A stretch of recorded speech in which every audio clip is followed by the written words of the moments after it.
Il-każ tal-Lavalette Multi-Manager Property Fund qed ikun deskritt mill-investituri bħala monument tal-mistħija l-pajjiżna.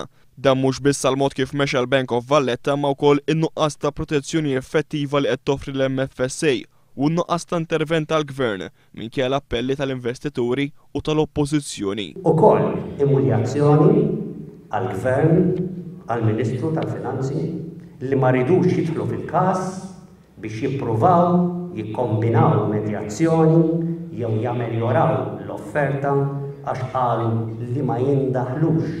Fl-istess waqt iżda għal Paul Bonello, il-Ministru Tonio Fenech f'punt kruċjali tal-investigazzjoni ma ddejjaq xejn jidher fil-pubbliku mal-uffiċjali tal-BOV u l-VFM u joqgħod jieħu ritratti magħhom waqt l-inawgurazzjoni tal-BOV branch f'Buġibba.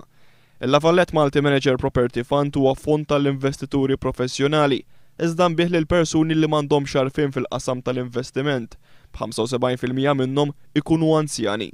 Barra minn hekk 90% tal-investituri huma financial illiterate, bi 15 minnhom illitterati fil-veru sens tal-kelma. F'laqgħa mal-investituri Paul Bonello qal li hu jifhem il-pożizzjoni ta' dawk li se jaċċettaw l-offerta kemm biex jiġbru parti mit-telf li ġarbu, kemm minħabba l-ispiża tal-kawża kif ukoll minħabba t-tul tal-proċess legali. Il-professuri jinrefa l-ospjeg lill-investituri il-vantaġġi u l-iżvantaġġi tal-għażliet li għandhom qudiemhom waqt li qallhom li l-każ tagħhom huwa wieħed sod. Ser l-ebda avukat ma jista' jgħidlek ħadd terbaħ ċert.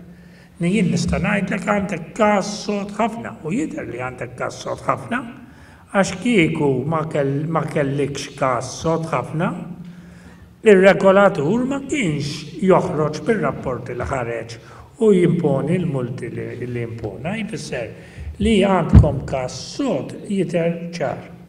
Sakemm talaq l-offerta tal-BOV nhar il-ħamis 30 ta' Ġunju, il-Finco se tibqa' tassisti lill-investituri waqt li tisħaq mal-MFSA biex tuża l-poteri tagħha u torna lill-bank jagħti kumpens xieraq lill-investituri.